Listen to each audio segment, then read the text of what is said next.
Jai Gurudev.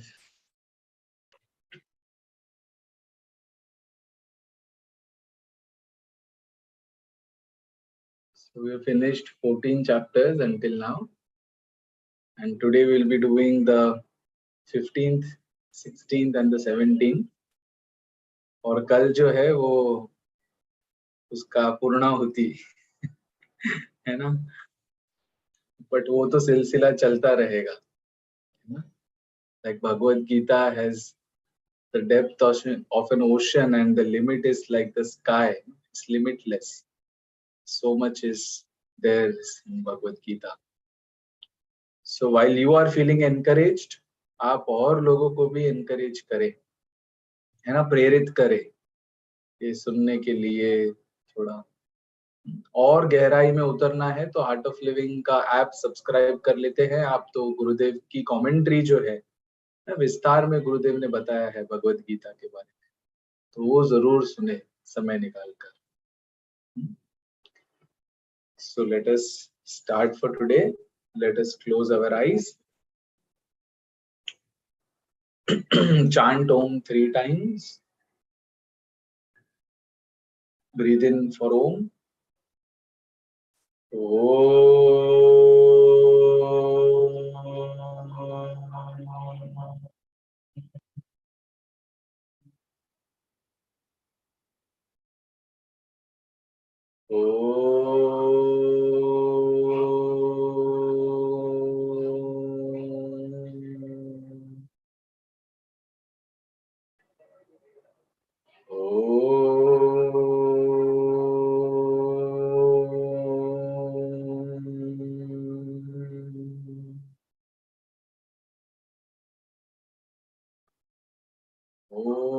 पूर्णमद पूर्णमिदं पूर्णात् पूर्णमुदच्यते पूर्णस्य पूर्णमादाय पूर्णमेवावशिष्यते. ॐ सहना भवतु सहनौ भुनक्तु सह वीर्यं करवावहै तेजस्विनामदितमस्तु मा विद्विषावहै. ॐ शान्ति शान्ति शान्तिः.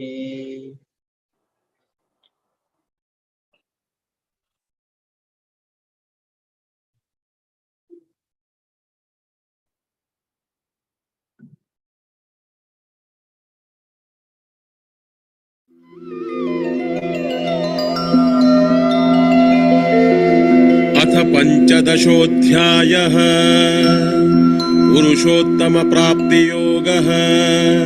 श्रीभगवानुवाच ऊर्ध्वमूलमधः शाकम् अश्वत्थम् प्राहुरव्ययम् छन्दांसि यस्य पर्णानि यस्तम् वेद स वेदवित्. अधश्चोर्ध्वम् प्रसृतास्तस्य शाखाः गुणप्रवृद्धा विषयप्रबालाः. अधश्च मूलान्यनुसन्ततानि कर्मानुबन्धीनि मनुष्यलोके. न रूपमस्येह तथोपलभ्यते नान्तो न चादिर्न च सम्प्रतिष्ठा. अश्वत्थमेनं सुविरूढमूलम् असङ्गशस्त्रेण दृढेन छित्त्वा ततः पदं तत्परिमार्गितव्यम् यस्मिन् गता न निवर्तन्ति भूयः. तमेव चाद्यं पुरुषं प्रपद्ये यतः प्रवृत्तिः प्रसृता पुराणी. निर्मानमोहाजितसङ्गदोषाः अध्यात्मनित्या विनिवृत्तकामाः. द्वन्द्वैर्विमुक्ता सुखदुःखसंज्ञैः गच्छन्त्यमूढाः पदमव्ययं तत्. न तद्भासयते सूर्यो न शशाङ्को न पावकः यद्गत्वा न निवर्तन्ते तद्धाम परमं मम. ममैवांशो जीवलोके जीवभूतः सनातनः.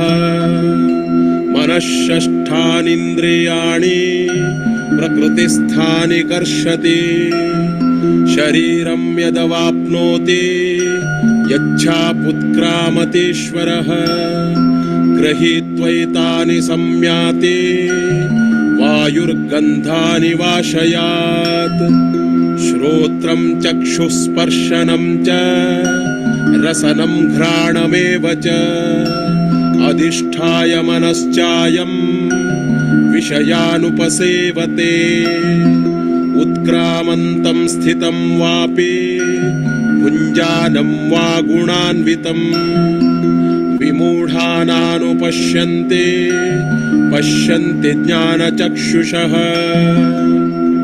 यतन्तो योगिनश्चैनं पश्यन्त्यात्मन्यवस्थितम् यतन्तोऽप्यकृतात्मानो नैनं पश्यन्त्यचेतसः यदादित्यगतं तेजो जगद्भासयतेऽखिलम् यच्चन्द्रमसि यच्चाग्नौ तत्तेजो विद्धि मामकम् गामाविश्य च भूतानि धारयाम्यहमोजसा पुष्णामि चौषधिः सर्वाः सोमो भूत्वा रसात्मकः अहं वैश्वानरो भूत्वा प्राणिनां देहमाश्रितः प्राणापानसमायुक्तः पचाम्यन्नं चतुर्विधम् सर्वस्य चाहं हृदि सन्निविष्टो मत्तस्मृतिर्ज्ञानमपोहनं च वेदैश्च सर्वैरहमेव वेद्यो वेदान्तकृद्वेदविदेव चाहम् द्वाविमौ पुरुषौ लोके क्षरश्चाक्षर एव च क्षरः सर्वाणि भूतानि कूटस्थोऽक्षर उच्यते उत्तमः पुरुषः स्वन्यः परमात्मेत्युदाहृतः यो लोकत्रयमाविश्य बिभर्त्य व्यय ईश्वरः यस्मात्क्षरमतीतोऽहम् अक्षरादपि चोत्तमः अतोऽस्मि लोके वेदे च प्रथितः पुरुषोत्तमः यो मामेवमसम्मूढो जानाति पुरुषोत्तमम् स सर्वविद् भजति मां सर्वभावेन भारत इति गुह्यतमं शास्त्रम् इदमुक्तं मया नघ एतद्बुद्ध्वा बुद्धिमान् स्यात् कृतकृत्यश्च भारत ॐ तत्सदिति श्रीमद्भगवद्गीतासूपनिषत्सु ब्रह्मविद्यायां योगशास्त्रे श्रीकृष्णार्जुनसंवादे पुरुषोत्तमप्राप्तियोगो नाम पञ्चदशोऽध्यायः।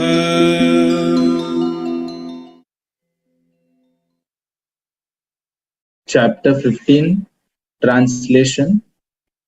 Shri Bhagavan said, "He who knows the peepal tree, which is said to be imperishable, with its roots in the primeval being, whose stem is represented by Brahma, and whose leaves are the Vedas, is a knower of the purport of Vedas.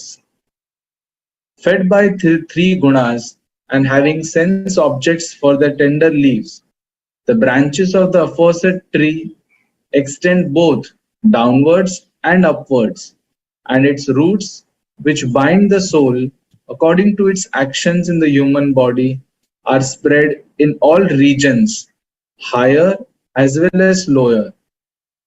The nature of this tree of creation does not on mature thought turn out what is represented to be, for it has neither beginning nor end, nor even stability.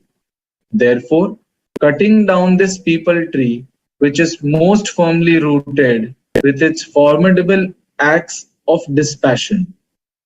Thereafter, a man should diligently seek for that supreme state, God, having attained which they return no more to this world, and having fully resolved that he stands dedicated to the primeval being himself, from whom the flow of this beginningless creation has progressed, he should dwell and meditate on him.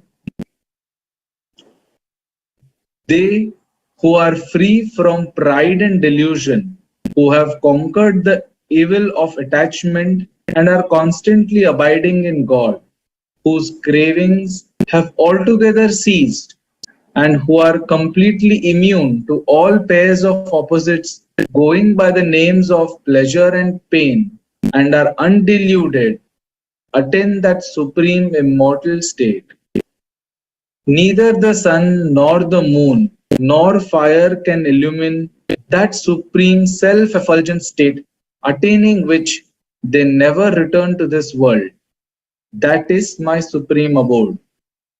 The eternal Jivatma in this body is a fragment of my own self, and it is that alone which draws around itself the mind and the five senses, which abide in Prakriti.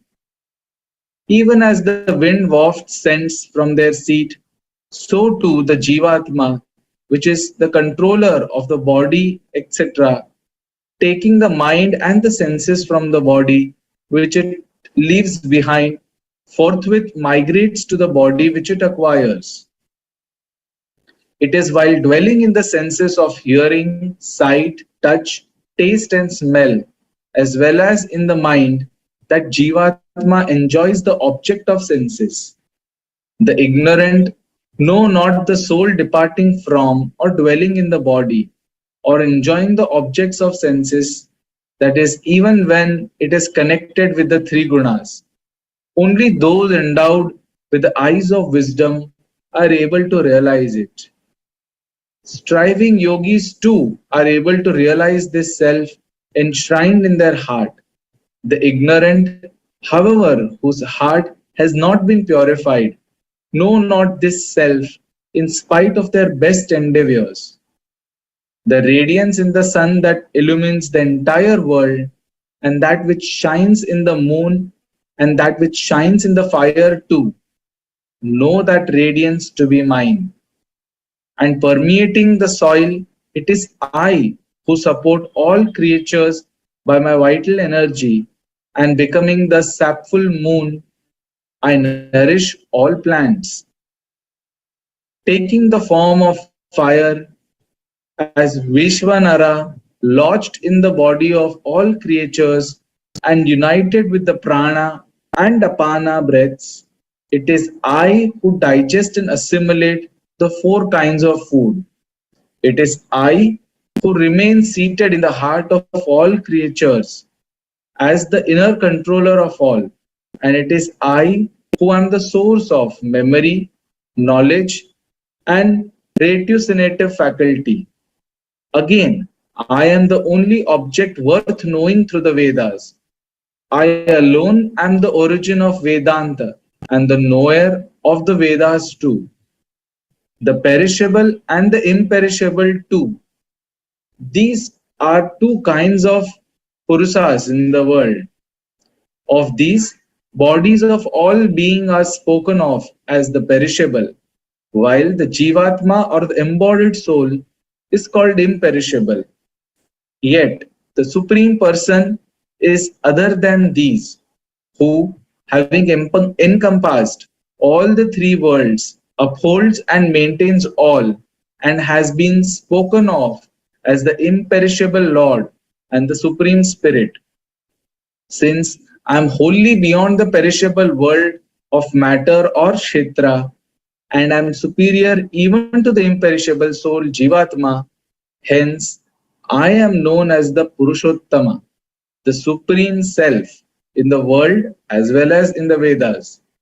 Arjuna, the wise man who thus realizes me as a Supreme Person, knowing all, he constantly worships me with his whole being. Arjuna, this most esoteric teaching has thus been imparted by me. Grasping it in essence, man becomes wise and his mission in life is accomplished. Thus, in the Upanishad sung by the Lord, the science of Brahma, the scripture of yoga, the dialogue between Sri Krishna and Arjuna ends the 15th chapter entitled The Yoga of the Supreme Person. पद्विभागयोगः श्रीभगवानुवाच अभयं सत्त्वसंशुद्धिः ज्ञानयोगव्यवस्थितिः दानं दमश्च यज्ञश्च स्वाध्यायस्तप आर्जवम् अहिंसा सत्यमक्रोधः त्यागः शान्तिरपैशुनम् दया भूतेष्वलोलुप्त्वम् मार्दवम् ह्रीरचापलम् तेजक्षमा धृतिः शौचम् अद्रोहो नातिमानिता भवन्ति सम्पदम् दैवीम् अभिजातस्य भारत दम्भो दर्पोऽभिमानश्च क्रोधः पारुष्यमेव च अज्ञानं चाभिजातस्य पार्थः सम्पदमासुरीम् दैवी सम्पद्विमोक्षाय निबन्धायासुरीमता मा शुचः सम्पदं दैवीम् अभिजातोऽसि पाण्डव द्वौ भूतसर्गौ लोकेऽस्मिन् दैव आसुर एव च दैवो विस्तरशः प्रोक्तः आसुरं पार्थ मे शृणु प्रवृत्तिं च निवृत्तिं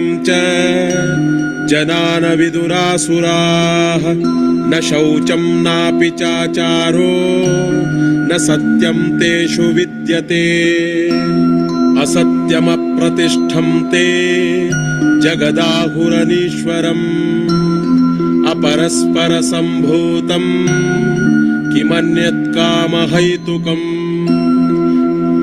एतां दृष्टिमवष्टभ्य नष्टात्मानोऽल्पबुद्धयः प्रभवन्त्युग्रकर्माणः क्षयाय जगतो हिताः काममाश्रित्य दुष्पूरम् दम्भमानमदान्विताः मोहात् गृहीत्वा सद्ग्रहान् प्रवर्तन्ते शुचिव्रताः चिन्तामपरिमेयां च प्रलयान्तामुपाश्रिताः कामोपभोगपरमाः एतावदिति निश्चिताः आशापाशशतैर्बद्धाः कामक्रोधपरायणाः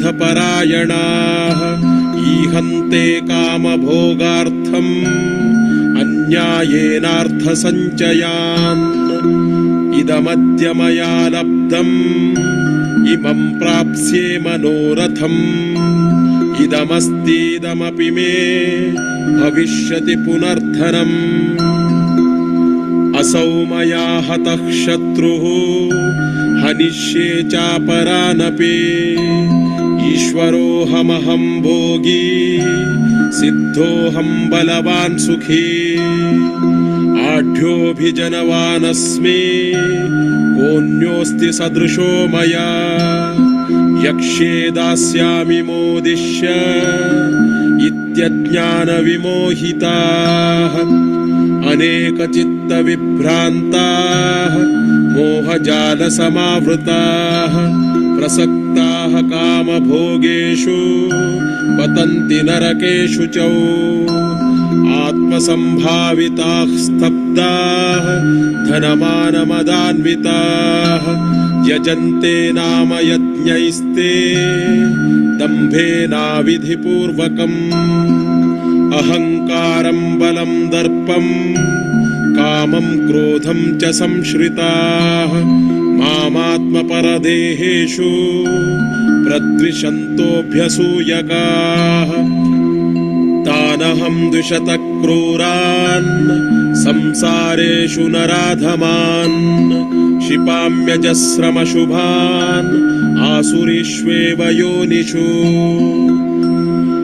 आसुरिं योनिमापन्नाः मूढा जन्मनि जन्मनि मामप्राप्यैव कौन्तेय ततो यान्त्यधमां गतिम् त्रिविधं नरकस्येदं द्वारं नाशनमात्मनः कामः क्रोधस्तथा लोभः तस्मादेतत्त्रयं त्यजेत् एतैर्विमुक्तः कौन्तेय तमोद्वारैस्त्रिभिर्नरः आचरत्यात्मनः श्रेयः ततो याति परां गतिम् यः शास्त्रविधिम् उत्सृज्य वर्तते कामकारतः न स सिद्धिमवाप्नोति न सुखं न परां गतिम् तस्माच्छास्त्रं प्रमाणं ते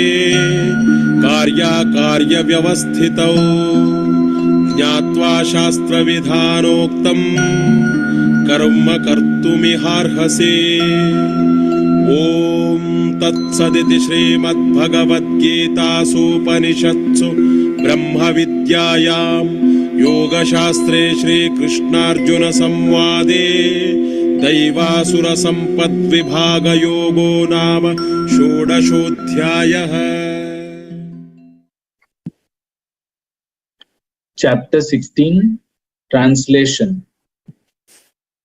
Absolute fearlessness, perfect purity of mind, constant fixity in the yoga of meditation for the sake of self-realization, and even so, charity in the sattvika form, control of the senses, worship of God and other deities, as well as one's elders, including the performance of Agnihotra and other sacred duties, study and teaching of the Vedas and other sacred books, as well as the chanting of God's names and glories, suffering hardships for the discharge of one's sacred obligations, and uprightness of mind as well as of the body and the senses.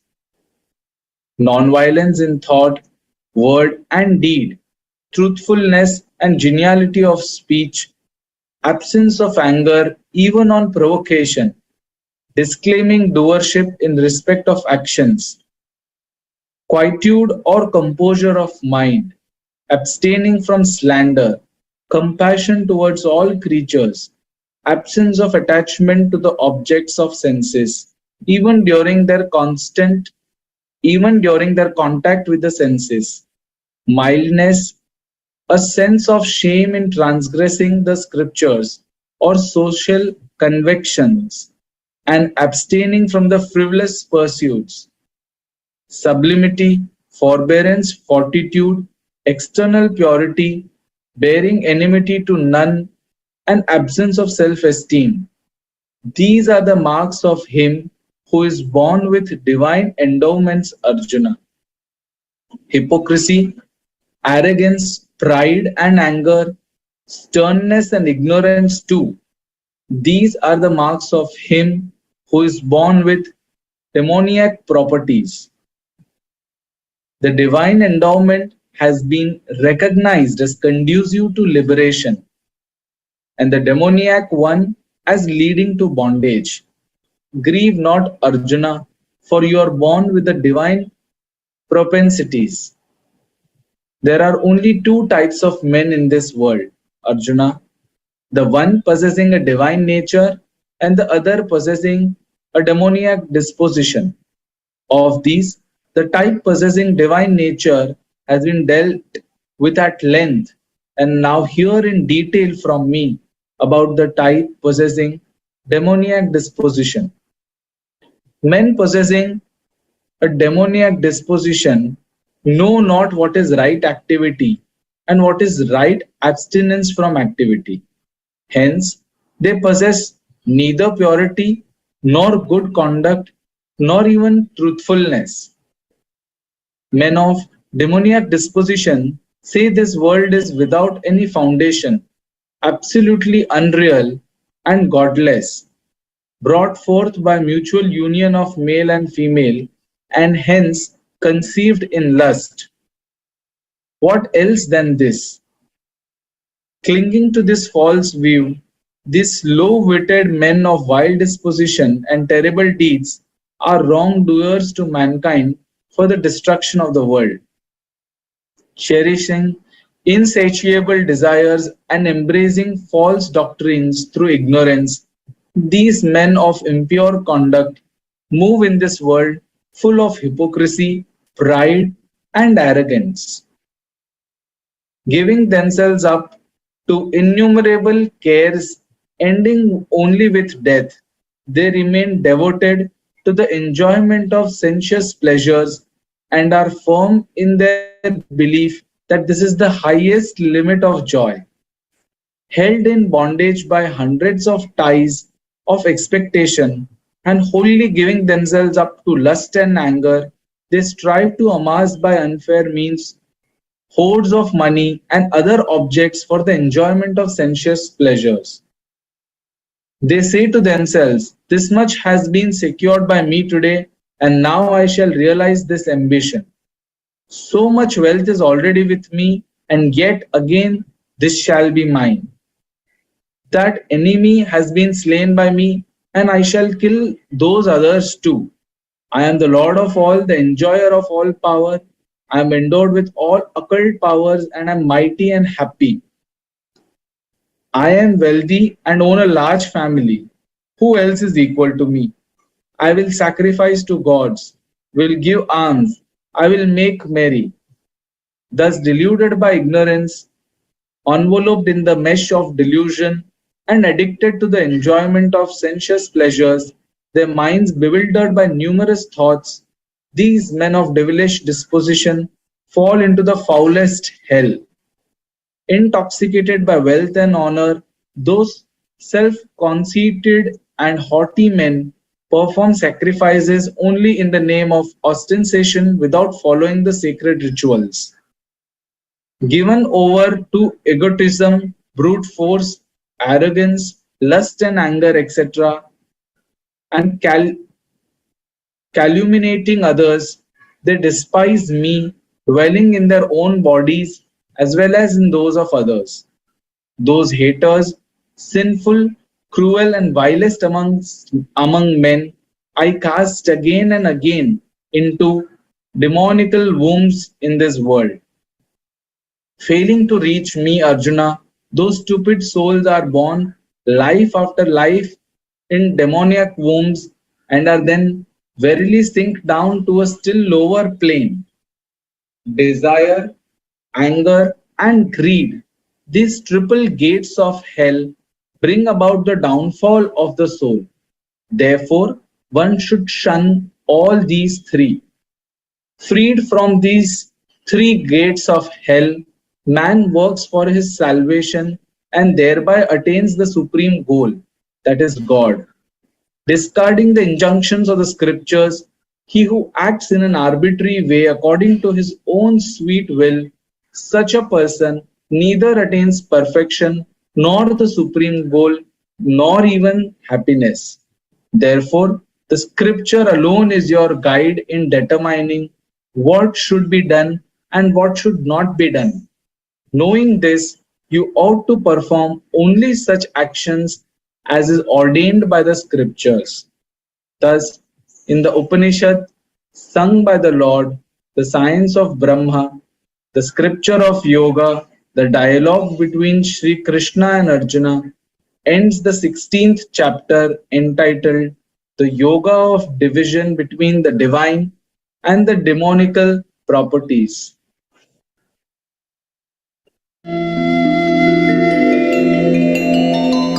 अथ सप्तदशोऽध्यायः श्रद्धात्रयविभागयोगः अर्जुन उवाच ये शास्त्रविधिमुत्सृज्य यजन्ते श्रद्धयान्विताः तेषां निष्ठा तु का कृष्ण सत्त्वमाहो रजस्तमः श्रीभगवानुवाच त्रिविधा भवति श्रद्धा देहिनां सा स्वभावजा सात्विकी राजसी चैव तामसी चेति तां शृणु सत्त्वानुरूपा सर्वस्य श्रद्धा भवति भारत। श्रद्धामयोऽयं पुरुषो यो यच्छ्रद्ध स एव सः। यजन्ते सात्विका देवान् यक्षरक्षांसि राजसाः। प्रेतान् भूतगणांश्चान्ये यजन्ते तामसा जनाः। अशास्त्रविहितं घोरं तप्यन्ते ये तपोजनाः। दम्भाहङ्कारसंयुक्ताः कामरागबलान्विताः। कर्षयन्तः शरीरस्थं भूतग्राममचेतसः। मां चैवान्तशरीरस्थं तान् विद्यासुरनिश्चयान्। आहारस्वपि सर्वस्य त्रिविधो भवति प्रियः। यज्ञस्तपस्तथा दानं तेषां भेदमिमं शृणु। आयुः सत्त्वबलारोग्यसुखप्रीतिविवर्धनाः। रस्याः स्निग्धाः स्थिराः हृद्याः आहाराः सात्विकप्रियाः। कट्वं ललवणात्युष्णतीक्ष्णरूक्षविदाहिनः आहारा राजसस्येष्टाः दुःखशोकामयप्रदाः। यातयामं गतरसं पूतिपर्युषितं च यत् उच्छिष्टमपि चामेध्यं भोजनं तामसप्रियम्। अफलाकाङ्क्षीभिर्यज्ञो विधिदृष्टो य युज्यते। यष्टव्यमेवेति मनः समाधाय स सात्विकः। अभिसन्धाय तु फलं दम्भार्थमपि चैव यत् युज्यते भरतश्रेष्ठ तं यज्ञं विद्धि राजसम्। विधिहीनमसृष्टान्नं मन्त्रहीनमदक्षिणम् श्रद्धाविरहितं यज्ञं तामसं परिचक्षते। देवद्विजगुरुप्राज्ञपूजनं शौचमार्जवम् ब्रह्मचर्यमहिंसा च शारीरं तप उच्यते। अनुद्वेगकरं वाक्यं सत्यं प्रियहितं च यत् स्वाध्यायाभ्यसनं चैव वाङ्मयं तप उच्यते। मनः प्रसादः सौम्यत्वं मौनमात्मविनिग्रहः भावसंशुद्धिरित्येतत् तपो मानसमुच्यते। श्रद्धया परया तप्तं तपस्तत्त्रिविधं नरैः अफलाकाङ्क्षिभिर्युक्तैः सात्विकं परिचक्षते। सत्कारमानपूजार्थं तपोदम्भेन चैव यत् क्रियते तदिह प्रोक्तं राजसं चलमध्रुवम्।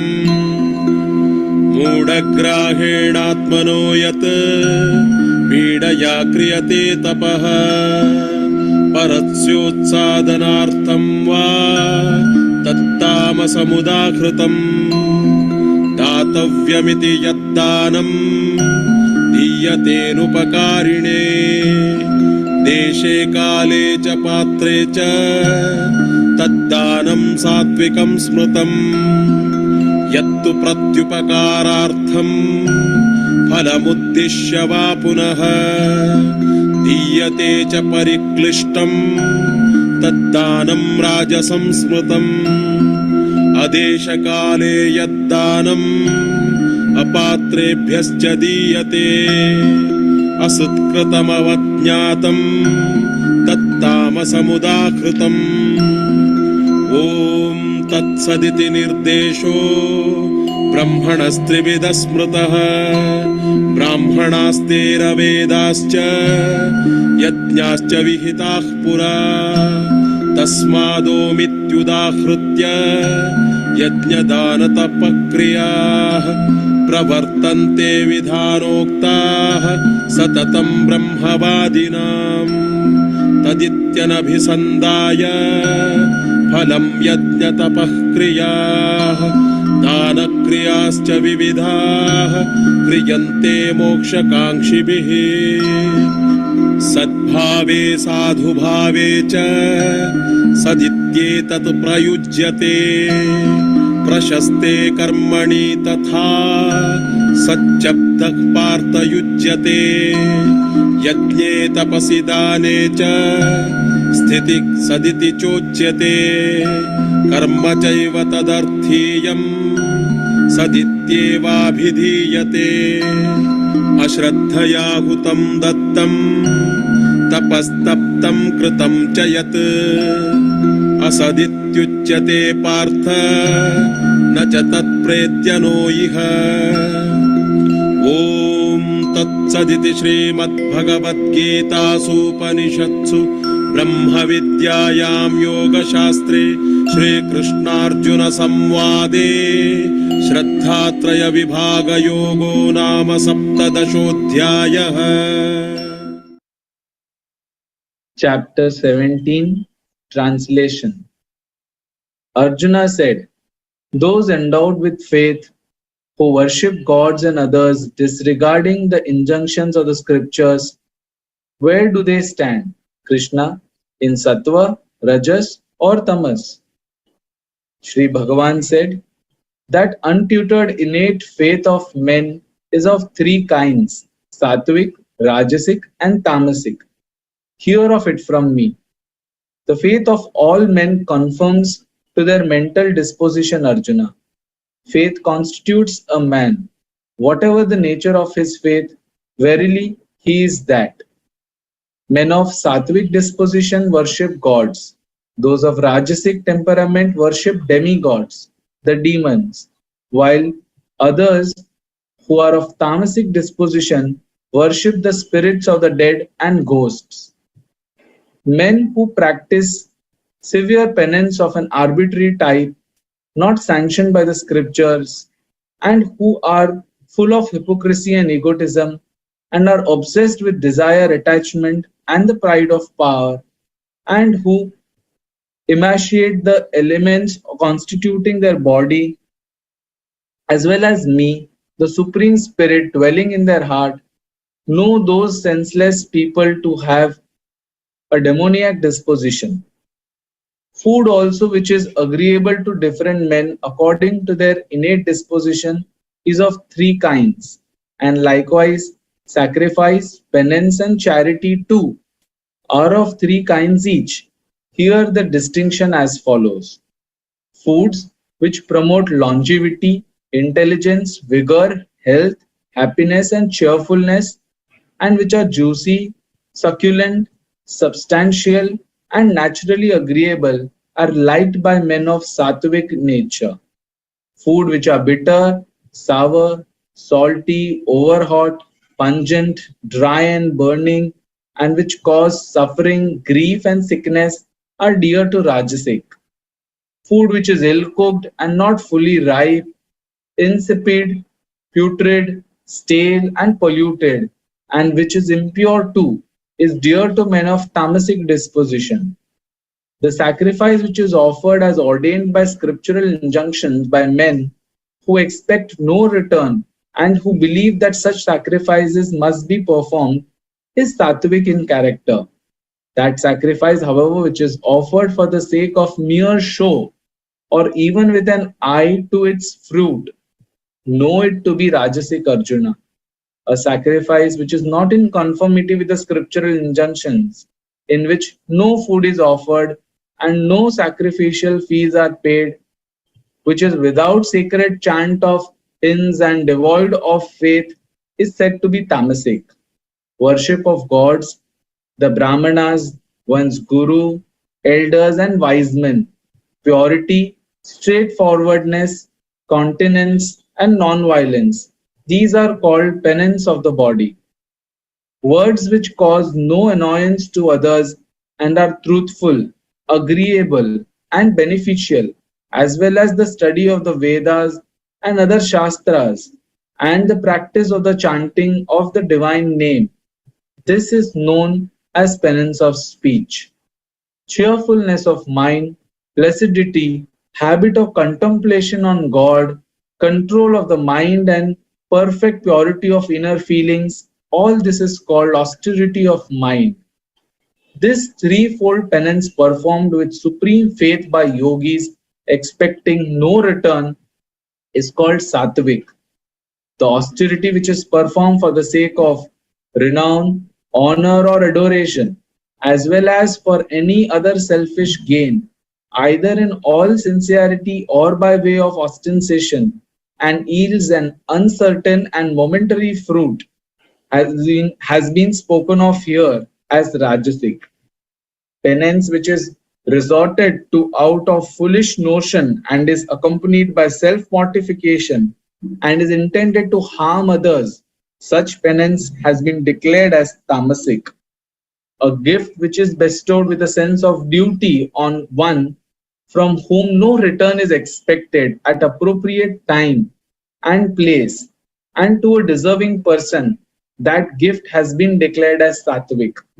A gift which is bestowed in grudging spirit and with the object of getting a service in return or in hope of obtaining a reward is called rajasic.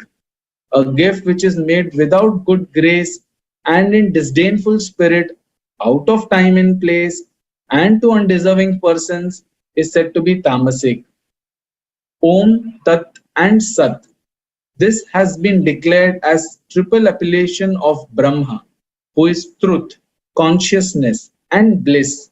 By that word, the Brahmanas and the Vedas, as well as sacrifices created at the cosmic dawn. Therefore, acts of sacrifice, charity, and austerity, as enjoyed by sacred precepts, are always commenced by noble persons, used to the recitation of Vedic chants with the invocation of the divine name Om, with the idea that all this belongs to God, who is denoted by the appellation Tat. Acts of sacrifice and austerity, as well as acts of charity of various kinds, are performed by the seekers of liberation, expecting no return for them. The name of God, Sat, is used in the sense of reality and goodness, and the word Sat is also used in the sense of praiseworthy, auspicious action, Arjuna. And steadfastness in sacrifice, austerity, and charity is likewise spoken of as Sat, and action for the sake of God is verily termed as Sat.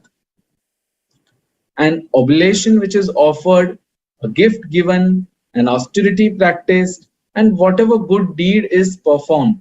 If it is without faith, it is termed as naught, that is asat.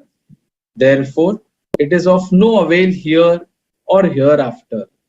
Thus, in the Upanishad sung by the Lord, the science of Brahma, the scripture of yoga, the dialogue between Sri Krishna and Arjuna ends the 17th chapter titled The Yoga of Division of the Threefold Faith.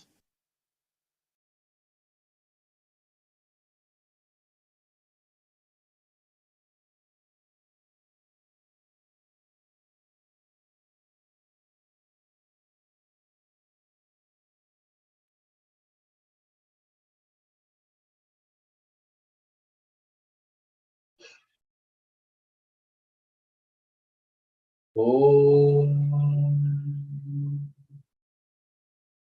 Sarve Bhavantu Sukhinah Sarve Santu Niramayah Sarve Bhadrani Pashyantu Ma Kaschit Dukhabhag Bhavet. Om Shanti Shanti Shanti.